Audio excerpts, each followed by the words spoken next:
Douglas Steer writes, to listen another soul into life, into a condition of disclosure and discovery may be almost the greatest gift in all. Assume best intentions, trust that people are doing the best they can, and that everyone is attempting to balance being honest, vulnerable, and imperfect with standards of perfection, mastery, and survival. Our intentions do not leave the negative impact we may have on someone. While we cannot be responsible for each other's trauma or triggers, we will hold ourselves accountable by challenging ourselves to sincerely see each other's limits and experiences. We will commit to practicing transparency, candor, and kindness in our speaking and listening. Let us also acknowledge that we hold differing levels of power based on both our professional roles and personal circumstances. And we will seek to be respectful of those differences while remaining as honest and transparent as we feel comfortable being. Be mindful of taking up too much space. Hold and know your identities. Are you someone who always speaks? Does society easily make space for you? Are you someone who if so, empower yourself to speak up? We want to create an atmosphere of open and honest exchange. What is said in the space stays in the space. What is learned in the space can leave the space. We also acknowledge that secret keeping differs from confidentiality, and we are not bound to remain silent if someone expresses the intent to harm themselves or others. No fixing. We are not here to set someone straight, right, wrong, or provide therapy. We are here to witness God's presence and movement in all that we share.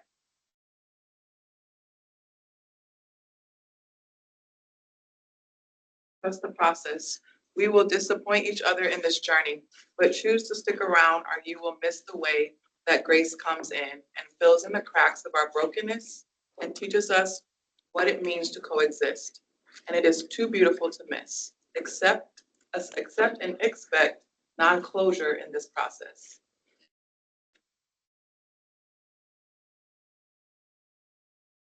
This conflict, something is bothering you, please share this with the group.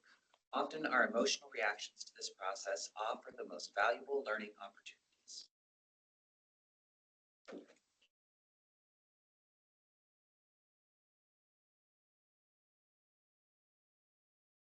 Turn to wonder. If you find yourself becoming judgmental or cynical, try turning to wonder. Wonder why they shared that story or made those choices. I wonder what my reaction would be. I wonder what they're feeling right. Right, thank you all so much. And now over to Dr. Escobar. So everyone, buenas tardes, buen provecho. I hope you're enjoying your meal. The song you heard at the beginning as you were getting your food, Una Velita, by reggaeton artist Bad Bunny, was released on September 19, 2024, during hurricane season and on the eve of the anniversary of Hurricane Maria's landfall in Puerto Rico on September 20, 2017.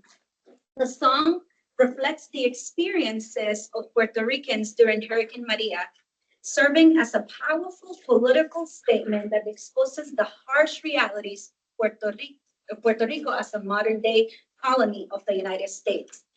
Through his lyrics, Bad Bunny underscores the systemic injustices revealed by Hurricane Maria, highlighting the deeply entrenched political, economic, and social inequities tied to Puerto Rico's colonial status. As we prepare to hear from our speakers and their experiences, I want to highlight a few key statements from that song that speak to me and in my relationship with many of my Puerto Rican siblings, and especially my mom, the person who I consider my second mother. Se va la señal ya se dio, solo falta que Puerto Rico quiera despertar. The blackout has happened. The signal is there. The only thing left is for Puerto Rico to wake up. This lyrics is a call for awareness and awakening among Puerto Ricanos who endured the devastating losses during Hurricane Maria. It took nearly a year to restore power across the island and over 5 years to repair the power grid. Yet the blackouts still continue to this day. This raises a critical question for me. Where are these resources and money going? This lyric points out how the Puerto Rican government prioritizes U.S. interests over the well-being of its own people. Another statement, el pueblo le toca salvar. Con el gobierno no envíen nada, que esos cabrones lo van a esconder. The people need to save the people. Don't send anything through the government because those bastards will hide it. This starts a statement undergoes the reality from the Puerto Rican government that nor this government and the U.S. aids its people. The aftermath of Hurricane Maria revealed this truth. Over 5,000 deaths, delayed aid, mismanagement, and withholding of resources from those in greatest need. It also reflects the forced displacement of Puerto Ricans to this day to the main island, the United States of America. As many found it very difficult to rebuild, and they instead sell their land to U.S. companies. And this reminds me that Puerto Rican policy and U.S. policy for Puerto Rico is building a Puerto Rico without Puerto Ricans. When you go to the island of Vieques, look at that history, you see that now in Vieques, the majority of the people, when you go to the restaurants, you will be served in English. And if you refuse to speak English, you actually get kicked out, as it has happened to me the 3 times that I have gone to visit mi abuelo postizo, my grandpa. La palma en la que quieren ahorcar el país, un día de esto la vamos a tumbar. The palm tree they want to use to hang the country. One of these days, we're going to overthrow it. This is a direct critique to the right-wing political party in Puerto Rico. The palm is the symbol of this party. It represents the systemic corruption and the entanglement of politics and profit over the welfare of the people. The lyric expresses the growing desire for resistance against a political system that complicit in maintaining U.S. control in the island. To explore all of these critical themes further, I am grateful to have PhD student Adri Rivera and President Dr. Javier Vieira, who will address the following questions. How has Puerto Rico colonial status in the U.S. policy shaped the daily lives and identity of Puerto Ricanos, Puerto Rican people? They will share their personal stories and reflect on how this dynamic have impacted them, their family, and the diaspora.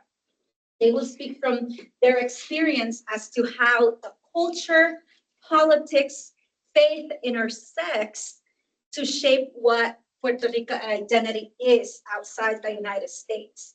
And I'm hoping that we get to also this question: what are some ways that our global community, us as a Garrett community, can do to support Puerto Rico and the Puerto Rican voices in advocating for justice? So let us dive into these conversations and hear from our presenters and how we can do and engage in this work.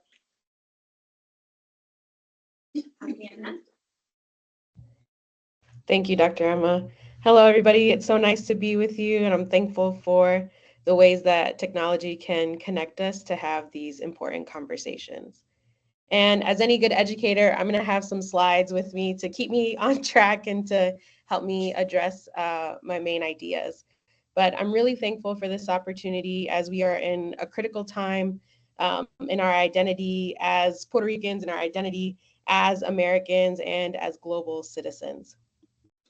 So I was actually kind of nervous to accept this invitation because I myself was born in Northwest Indiana to Puerto Rican parents, and having not been born on the island, I felt, how can I speak to this reality? And I realized that the disconnect that I felt by being born in the States versus on the island, not knowing a lot of the history, not knowing a lot of the political issues that were going on, were all part of this colonial design. And so throughout my seminary journey and personal journey, I've tried my best to kind of reconnect with my roots, to realize how these policies made it to be that I would feel like that. So, like I said, I was born in Northwest Indiana, but I would visit Puerto Rico in the summer or for the holidays. This is a picture of me and my sisters and a couple of cousins with my great aunt and uncle, as well as my grandma. I'm the second from the bottom. And so this was my main connection to the island growing up, would be in these visits. But in the States, I was a bit disconnected from the Puerto Rican community that was so close by in the city of Chicago, with the history of the Young Lords, with the richness of the culture in Humboldt Park. I wasn't allowed to visit because it was considered dangerous because of the violence and gang activity. Now Humboldt Park is great to go to, but that's because of the gentrification. And so there was always this kind of disconnect. And growing up, I realized that that was almost intentional because of the policies, but also because of my parents, right? So my mom was also born in Indiana, and both of her parents came to the States in the 40s through what's called Project Bootstrap. So it was a series of economic reforms that changed the island's economy from agricultural to industrial. And so you saw this mass exodus of workers coming to the States. And in my grandparents' case, they came to Northwest Indiana to work in the steel mills. And again, I just thought that that was how everybody's grandma and grandpa came to the States, was to work in the steel mills, but realizing it was part of these overarching economic policies. And when that mass exodus happened, that left the island more vulnerable for people from outside the island to come in and take over. And with my dad, he was actually born on the island and he moved to Chicago when he was a child. And something that my dad is really proud of is the fact that he served in the Air Force. He is very committed to this idea of being a veteran, of being proud to be an American. And it was something that I kind of felt a bit of discomfort with as I realized that though he was able to vote because he became a resident of Illinois and then Indiana, those who live on the island are not allowed to vote, yet they can join the military. And so it was this policy about how Puerto Rican bodies were regarded or disregarded as being disposable and being able to be used for the military, but not allowed into the democratic process. And so those were some of the first policies that kind of shaped my identity as a Puerto Rican person born in the States. Another thing that you'll notice when you talk to Puerto Ricans is that we love our flag. You see it hanging in the car, you see it hanging in the window, on our clothes, our bandanas, you have it on the table, you have it on the podium. We love our flag. And again, I just thought that this was something everyday and normal about our culture, and come to find out that there were policies in place that made this so. So Puerto Rico went from being a Spanish colony to a US colony. And as part of the independence movement, there was a change in the flag to have the sky blue color to represent the water, to represent the people of the island.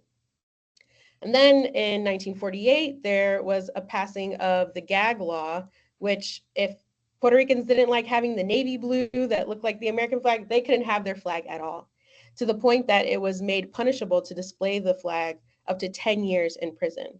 And this gag law was not repealed until 1957. And so you can kind of see why we would be so proud to have our flag, to be able to display it. There was even a demonstration in the 70s where the Puerto Rican flag was flown from the crown of the Statue of Liberty to show that we are still here, that we still exist. And again, this touched on my family story personally, because outside of my parents' house, there is not a Puerto Rican flag, but an American flag, because again, my dad is a veteran and very proud to be an American. And so there's tension around this flag, even though the gag law was repealed in 1957. Another development with the Puerto Rican flag, which I'm so glad that on the podium is the black and white flag. This imagery emerged in 2016 amid the Black Lives Matter movement. And again, it was this spirit of independence that came from 4 women that painted this famous mural where people would go take pictures when they're touring the island, but to stand in solidarity with those who are being oppressed. To say that the way that Puerto Ricans are being treated, the way that Black people, whether they're Puerto Rican or not, are being treated was wrong. And it's kind of ironic that this happened in 2016, almost in anticipation of what would come in 2017. So Hurricane Maria hit actually my first semester of seminary.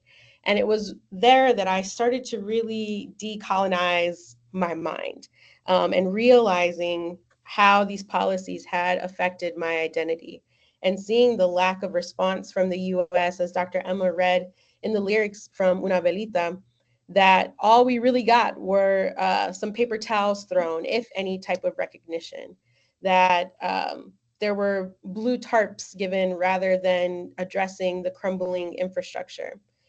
And seeing these images of the island being devastated, of the rainforest of Junque completely leveled, broke something in me.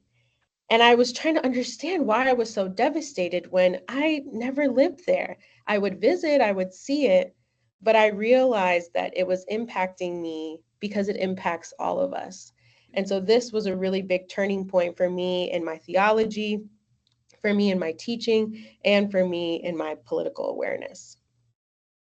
Speaking of my theology, this question about faith and culture and politics intersecting is really interesting for me. I was born and raised in a Puerto Rican Pentecostal denomination called Movimiento Internacional, International Movement. And there were some things that I came to really appreciate about it.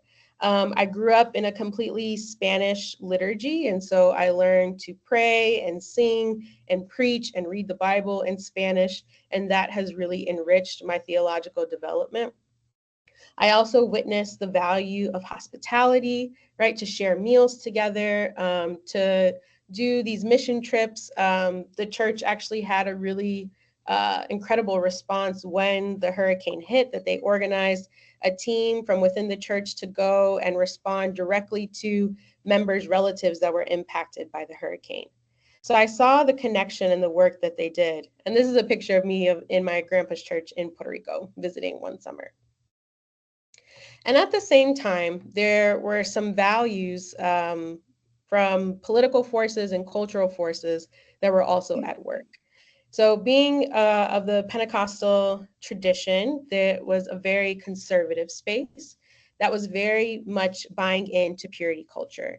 And purity culture, not just in the sense of a very strict sexual ethic, but in proximity to whiteness, of to be clean, to be good, to not be Black. And so the anti-Blackness was kind of built in, which was ironic for me being in Northwest Indiana, which has a very predominant African-American population, very predominant Afro-Latino population, but yet we couldn't be like them, that we had to be separated, even though this church of all these Latinos were on a block with all Black families, we had to be separate. And part of that proximity to whiteness came with, again, being very Americanized and also being very Zionist. It was not abnormal for me to walk into one of these MAE churches and on the altar, not to have a cross, but to have an American flag, the Christian flag, and the Israeli flag on the altar, because that's what was being worshiped. That was what was being valued. And again, mixing all of these together, you can't have Zionism without the anti-Blackness. You can't have the anti-Blackness without the Christian nationalism. They all got wrapped up together in this religious experience. And to this day, this community that raised me, but that I had to separate myself from, still claims Trump as the Christian candidate because supposedly it's pro-life or supposed traditional family values. And again, I wondered how this group of people who so obviously had been disrespected, had been mistreated by this government, would align themselves with this. How they would align themselves with a political party that is threatening mass deportations. But to them, if they're Puerto Ricans, they're citizens. So it doesn't impact them as much. So this was the culture that raised me and that influenced me, and that I, again, am trying to detangle and work through. And I'm so glad to be in a community like Garrett to be able to address these things. So what are some ways in which we can respond? And one thing that I think is really important is the language that we use to discuss this, right? So you might have heard that Puerto Rico is part of the Commonwealth of the United States. Puerto Rico is a territory, but I think it's important for us to use this language that Puerto Rico is a colony and to really question and push back on its colonial status. Because we want to say that we're post-colonial, we want to try and do this decolonial move, but are we really understanding the implications of what that means? I also think it might be helpful to take a page from our Native American siblings in how we name land, right? Because it's not ours and its name has changed over time. And in the way that Indigenous and non-Indigenous activists call North America Turtle Island, I want to return to using Borinquen or Boriquen as the Indigenous traditional name for Puerto Rico. And I slip up sometimes because it's so ingrained to just say Puerto Rico, but remembering that as a people, we call ourselves Boricuas. And there's a reason for that. There's an indigenous history that I don't want to be lost. And so I think our language can help address that. Another way that we can respond is by supporting the arts and supporting artists that come from Puerto Rico. Bad Bunny is one that we hear of a lot. There are lots of other ones, but this is a good starting point. So you have the song Una Velita, but a couple of years ago, he released a song called El Apagón, the Blackout, and it was accompanied by a 20-minute documentary-style music video that discussed Puerto Rico's power grid and how it had been privatized, how the public beaches are being bought up and gentrified, and the indigenous people that live on the island are not even allowed to go to these beaches. There are walls being built. People are being priced out of their housing. And so he works with a journalist named Bianca. Her last name is escaping me. I'll put it in the chat once I find it. Her last name starts with a G. And yes. And they do a really in-depth look at that situation. And besides music, there's also an opportunity to engage with Puerto Rican literature. So in the Reader for Latina Feminist Theology, Teresa Delgado has a chapter called Prophesy Freedom, and it discusses the importance of Puerto Rican women's literature. And she says their cuentos, these short stories and novels, proclaim the coming of a new era for Puerto Rican people and reveal messages that are both disturbing and necessary for Puerto Ricans to hear. And while it's centered in the everyday experiences of Puerto Ricans, it also helps to create a vision of what does not exist in the lives of Puerto Rican people as a collective, the possibility of freedom, dignity, and justice. And this is something that we want for all colonized people. If we can have these conversations and bring this awareness about what's happening in Puerto Rico, then we can start talking about Hawaii at the same time. We can talk about Palestine. We can talk about the Congo. We can talk about this similar situation that is happening across the globe. And we have the opportunity to start that conversation with something that's a little bit more close to home, right? Because there's people like me in Northwest Indiana and all over Chicago and all over the states who love Puerto Rico and who claim it as a homeland and who want the best for it. So I thank you for letting me share some of my story, and I look forward to continuing the conversation.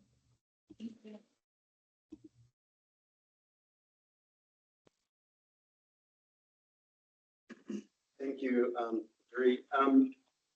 You actually did me a huge favor because this topic is so complicated and so rich and full that you struggle when you talk about what you're going to say. And you talked about a lot of the things that I decided not to mention because of what I am going to mention. So you're going to get a pretty broad sense of it today. I'm going to share my screen here.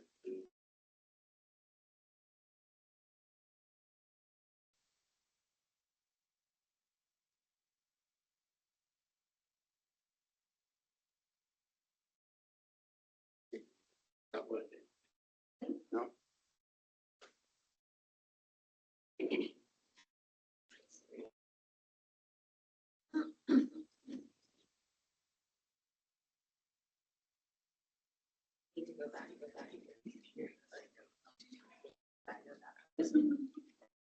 Sorry, everyone. Yeah.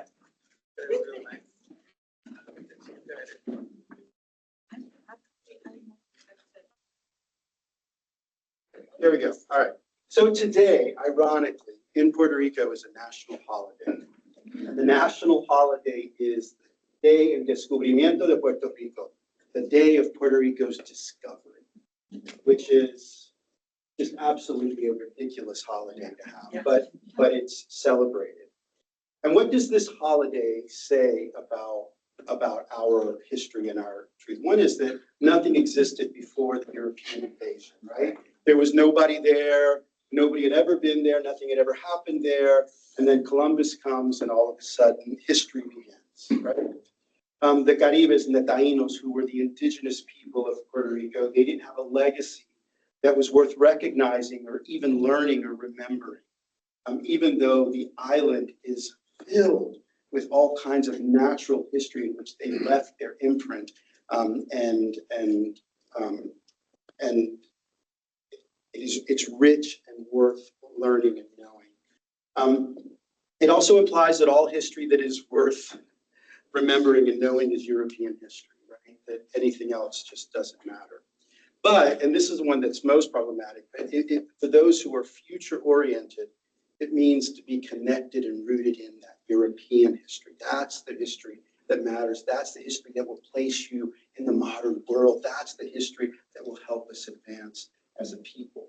And so one of the biggest challenges among Puerto Ricans to this day is that we are a people who don't know our history well.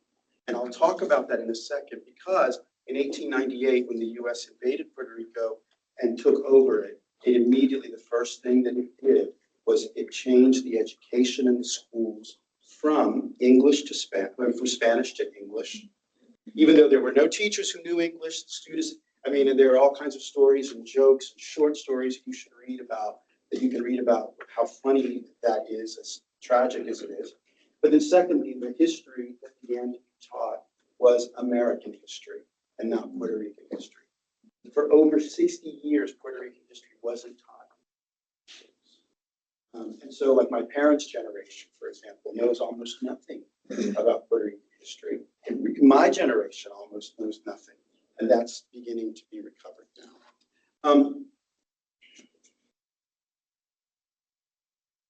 Next, so one of the things that the questions that Dr. Escobar asked us was to think about how do US policies, laws impact the daily reality of Puerto Ricans. So I'm going to walk us through a couple of these. I promise I'll talk very quickly. But while these are legal and policy decisions made by the US government that are enacted in Puerto Rico, they have incredible implications for the daily lives of Puerto Ricans. The first is the Foraker Act. It happened 2 years after the US invaded Puerto Rico in 1898. And the Foraker Act transitioned Puerto Rico from being a military dictatorship, essentially, to becoming what they call the self-governing territory.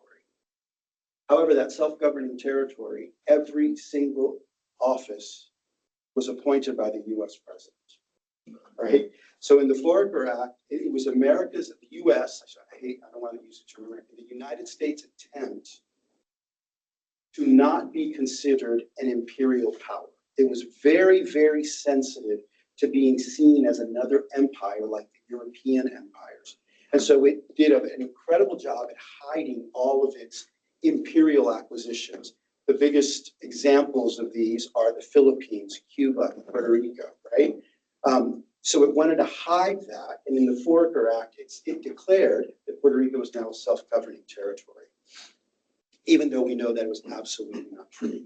The Jones Act is almost a companion to this. The Jones Act is passed in 1917. Who here in your global history can remember what's happening in 1917 on the world stage? Yes. World War II, World War I. One, right? Yeah, one, yes. On the eve of the United States entering the World War, Puerto Ricans are granted U.S. citizenship. They weren't asked, they weren't consulted if they wanted it. It was imposed upon them, and they are immediately drafted into the military to go off and fight a war for a country they don't know, in a language they don't know, on shores that they've never even heard of. But it was so that we could fight the U.S. war for them. And to this day, Puerto Rico has the highest rate per capita of representation in the U.S. military services by its residents. To this day, it's seen as a way out, as a way up, as a way, right? It's a way of proving. You heard Dri talk about this in her own family. It's true in my family too, right? So we're immediately drafted and since then have been active in every single U.S. Military intervention since then. There are a number of massacres in Puerto Rican history, and I'm only going to mention two because they are kind of bookends to a story. But these massacres are all massacres that are enacted by the U.S. military or by arms of the U.S. military functioning in Puerto Rico with, quite frankly, with Puerto Rican brown faces doing the work of the U.S. military. The first is that I'm going to mention is in 1935. In 1935, there is a student uprising at the University of Puerto Rico. The University of Puerto Rico to this day is kind of, it's the pride of everyone on the island, but it's also the locus, the place of activism and resistance to U.S. rule. And so it's often shut down. Rarely does this whole semester go by where you can go without it being shut down for some reason. And so that's a tradition of the school. But in 1935, there was a student uprising in response to a speech that was given by a man named Pedro Albizu Campos. Albizu Campos was the great nationalist leader. And he's the one you heard Dee mention earlier, of Puerto Rico without Puerto Ricans. Albizu was the person who said, especially after the Jones Act, what they're basically trying to do is to establish a Puerto Rico without Puerto Ricans, right? And if you know U.S. history, every state that is admitted to the Union is only admitted after the majority population becomes white, right? And so Operation Bootstrap that you heard Dee's family came during Operation Bootstrap. My family originally came to the U.S. during Operation Boot Camp. A central tenet of Operation Boot Camp, which we Bootstrap, which now we say is about economic mobility in Puerto Rico. A central tenet was the displacement of mass numbers of Puerto Ricans to the U.S. so that a depopulation effort, because the depopulation effort was necessary, one, for economic growth and sustainability, but two, it also fed the myth of Puerto Rico being overpopulated because we reproduced like bunnies, right? And that what we needed to do was depopulate the island, and then in that space, American interest would come in. So during Piopietas in 1935, there was a reaction to Albizu's very nationalist speech, and the U.S. backed Puerto Rican police force came in, massacred a bunch of students. Albizu and a number of nationalist leaders were arrested, and they were imprisoned. Albizu was sent, and the leadership of the whole movement is sent to Atlanta and imprisoned for over a decade. And this begins the very intentional U.S. effort to quell and eliminate the nationalist independence movement in Puerto Rico, and it was violent from day one. Jayuya is in 1950. Jayuya is a community in the mountain central region. It is the only time in U.S. history where the United States military bombed its own citizens. A nationalist uprising seeking Puerto Rican independence US military bombed, basically decimated the entire town of Hajuja. You go to Hajuja today, what's there is not what was there in 1950. The place is completely decimated. During this time, 1935 to 1950, there was a concerted campaign of eliminating any political opposition to US occupation in the island. And it is fierce, and I'll give you some resources if you want to read about this. And so what ends up happening is that, and you heard that he mentioned it, even something like owning a Puerto Rican flag, much less displaying, was punished by the US government and with imprisonment of up to 10 years. The national hymn of Puerto Rico, La Boricua, which was written actually as a hymn of resistance against the Spanish government when we were a colony of Spain, that the hymn's words were forcibly changed. It was illegal to sing the original hymn, and the words of it were changed. So we still sing the same tune, but the official tune now talks about how beautiful a land Puerto Rico is. And it talks about when Columbus reaches its shores, he exclaims, and this is a quote that's according to him, that this is the land that I've been looking for.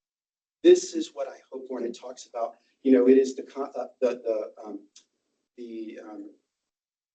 birthing or the offspring of the sea and the land coming together, right? Those of you who are Indian students here should be deeply offended. Columbus thought he was going to India, and he sees Puerto Rico and he says, I finally landed. So, Ley 936. We're going to jump a lot of history. But he covered some of it. Ley 936, or Law 936, was a law passed in 1974 that allowed U.S. corporations in Puerto Rico to the income that it generated would not be taxed by the U.S. government. The intention and the hope was that it would be reinvested in Puerto Rico, right, and in the economy. And so that brought a flood of companies. Puerto Rico had one of the most educated workforces in the world, from all kinds of, the manufacturing of pharmaceuticals to all kinds, you name it.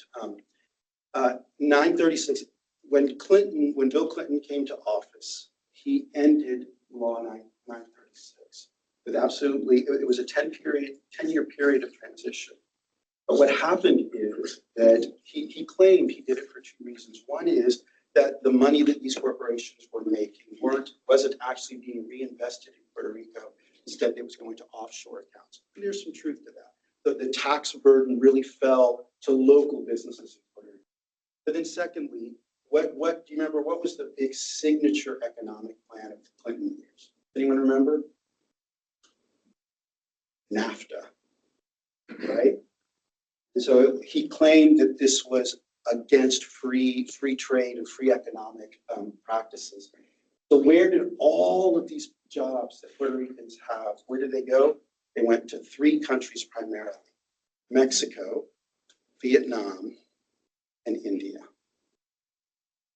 So all of this workforce now without jobs, and what is created post 936 is a period of mass migration from the island to the United States. It's a second wave back to Operation Bootstrap era levels. Now, Puerto Rico is one of the only places on earth where more people of Puerto Rican descent live outside of the island than live on the island. So in the United States, 6.5 million Puerto Ricans live in the US, 3.2 live on the island. When you think about that, you know how tragic that is. Ley Promesa.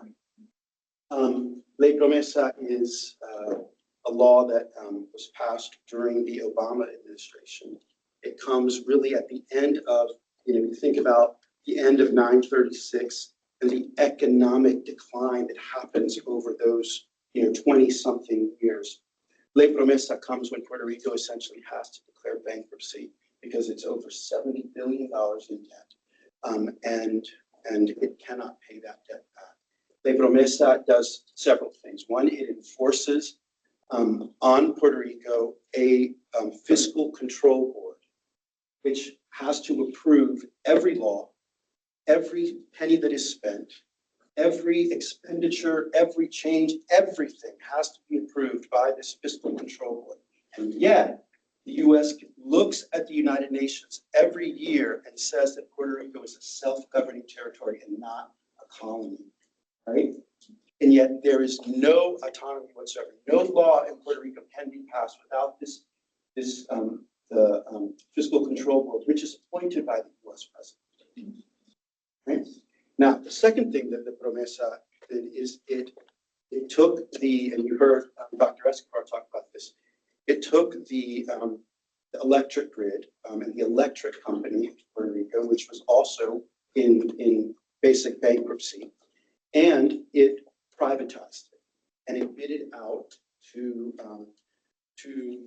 companies, and it was the electric grid of Puerto Rico was essentially given to a Canadian American company called Luma. Luma is the worst four-letter word that you can ever say in Puerto Rico.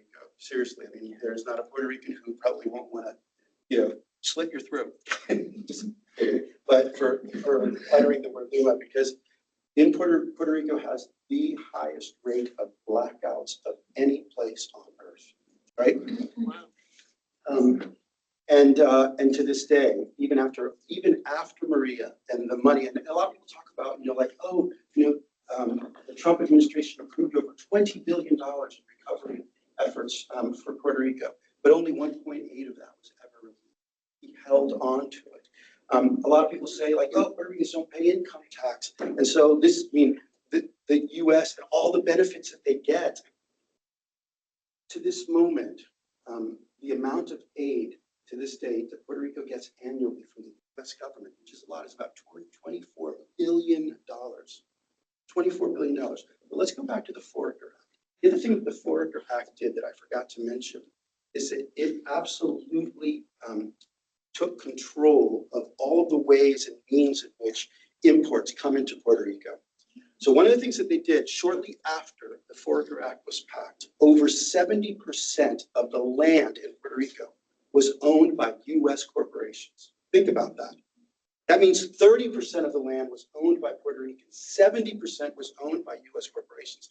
But the second thing that it did, and it made it a single crop economy, first coffee and then sugarcane, right? So Puerto Rico can no longer feed itself. We now import over 85% of the food that we eat on the island. 85%. What happens? What's interesting about that is that no ship can land in Puerto Rico unless it comes from a US port. Our food and our food supply is similar to the Dominican Republic, Haiti, Cuba, which are islands right next door to us. Brazil, Colombia, Venezuela, just south from us. Anything that comes from the Dominican Republic, which is 30 miles away, must first go to a US port and then be shifted from a Dominican or a Brazilian, Colombian ship, whatever it is, to an American ship, and then it comes back to Puerto Rico on American ships with 100% American crews. No foreigners can be on those crews. What does this mean? Dr. Escobar's question was, how does this affect people? Puerto Rico pays the highest prices for food than any place in the world. In the world.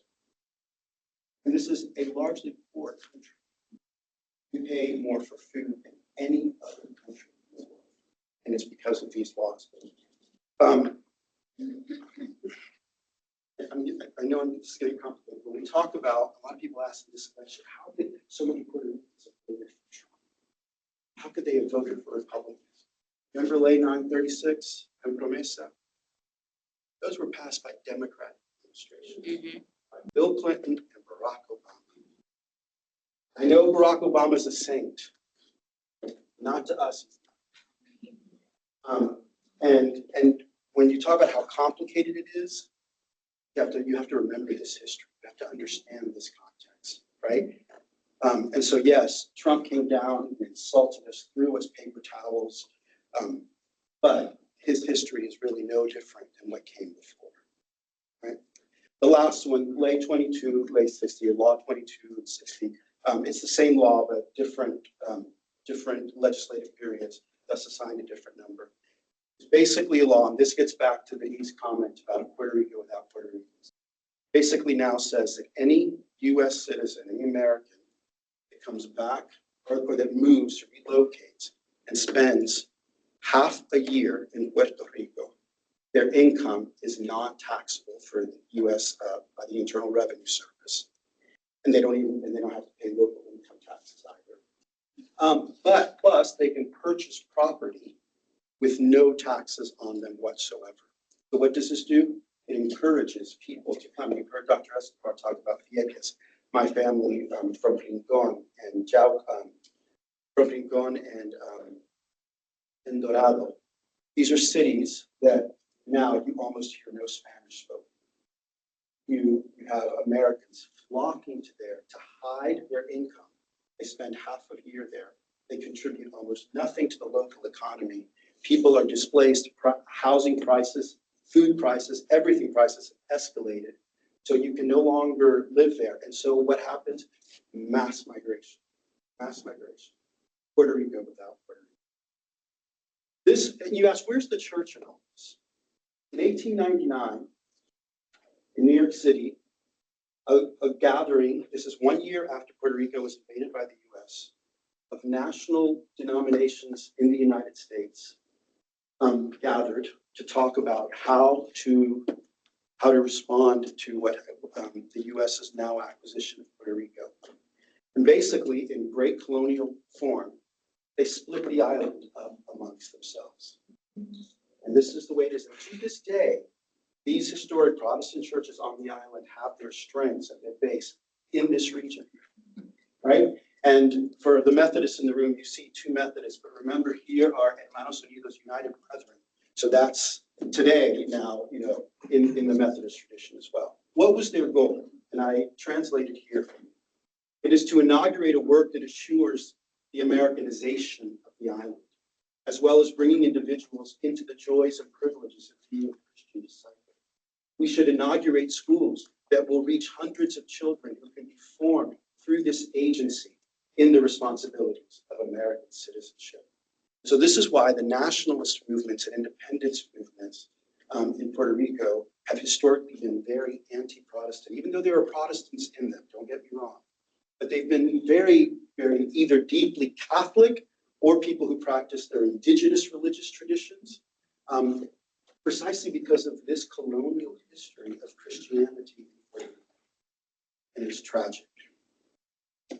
If you're interested in learning more, I just want to point you to two modern books that tell this history in great detail. One is The War Against All Puerto Ricans by Nelson Dennis, who is a Puerto Rican scholar, and tells the story in very graphic form, especially the crackdown against the nationalist and independence movements in Puerto Rico. This one by Daniel Immerauer. Daniel Immerauer actually is a historian right here on campus. He's a Northwestern history professor. It's called How to Hide an Empire. The majority of the book really focuses on the history of the US in the Philippines, but has big sections on Cuba and Puerto Rico as well. And he basically talks about how the US, from its inception, was always an empire. But what's different about the US empire is that from its very first day, it wanted to hide it. Details how they hid it and the impact on the Philippine people, the Cuban people, and the Puerto Rican people, as well as on primarily theirs. Lastly, I mentioned that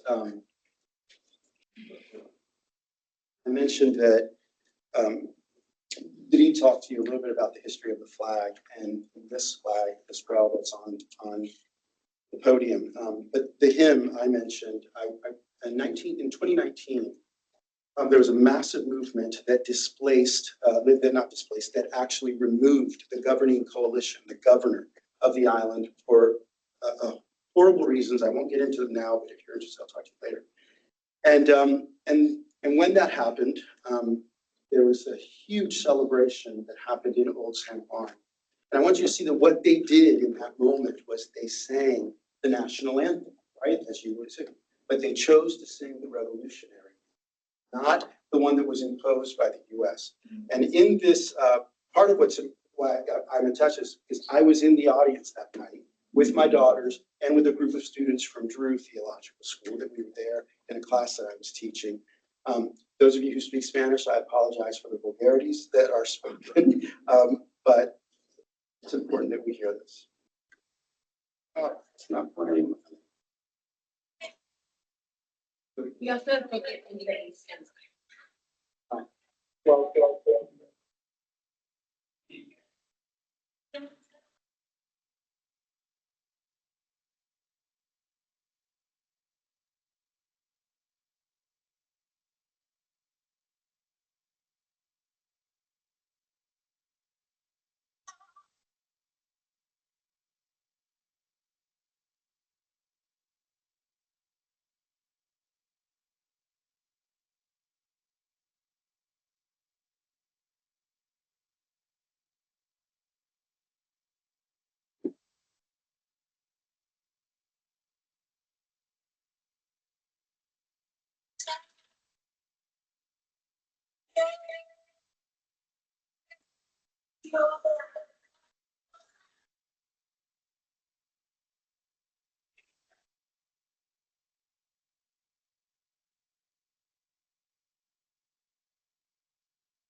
So, one of the reasons that the US wanted that change is one of the lines in there is we want our liberty, and our machetes are going to give it to us. And it's a call to rise up, against the US government forcefully. So anyway, that's what I want to share. And I hope that it's given you a little bit of an insight into my homeland. Dree mentioned that she was born and raised here. One of the complications of Puerto Rican identity is whether you're from the island, whether you were born here, or whether you're somewhere in between. I'm what Koreans might call 1.5 generation. I was born and raised on the island, but came here in my youth. And those distinctions matter. I mean, and they're complicated, they're politically fraught, and it's part of the colonial project to divide people against themselves. And so just important. I'm going to list the name Bianca Grollo. If you're interested, Dri mentioned her, Bianca. And she is the fantastic Puerto Rican journalist that Bad Bunny did the video with, but she has a huge following on Instagram, and she intentionally does it in English, even though she has a Spanish one too, but because she wants Americans to become educated about Puerto Rican reality, and her videos are amazing, and they're super educational, and they're short, right? TikTok or Instagram, but Bianca's fantastic, so I would follow.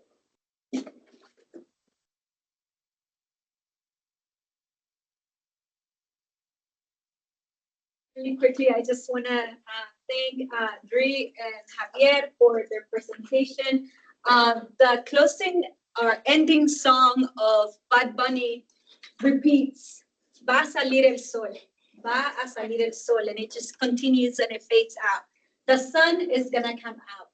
The sun is gonna come out, and that is an expression not just for what the reality is of Puerto Ricanos of during hurricane season, and hoping that it ends and hoping that it's not going to get bad. The sun will eventually come out and they have survived yet another season. However, the song, because of the political statements, it is a sign of hope. I hope that one day el Borinque se levanta, that the people of the Borinque will rise up and will fight and will become free. And so with that sentiment, I want us to go and think, va a salir el sol. In our reality here today, as a society, right? We see those points of connections. We need to be united, educating ourselves, continue the process of decolonizing our minds, our language, right, our literature, as we talked about, so that we can come together, have conversations, and continue to have hope, and continue to struggle, and continue to fight in la lucha to liberate the people, to liberate el pueblo. So thank you for being here, and we will continue to have sessions like this to talk about these realities of economic, political, and faith and theology and all of this for Latin America, as there are a lot of points of connection. So thank you for being here, and I hope you enjoy your food. Thank you for.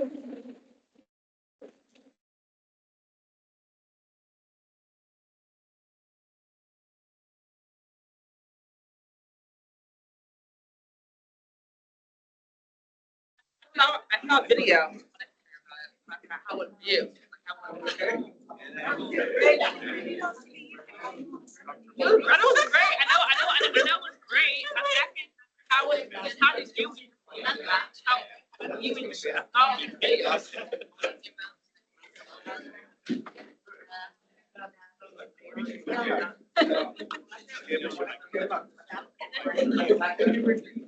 you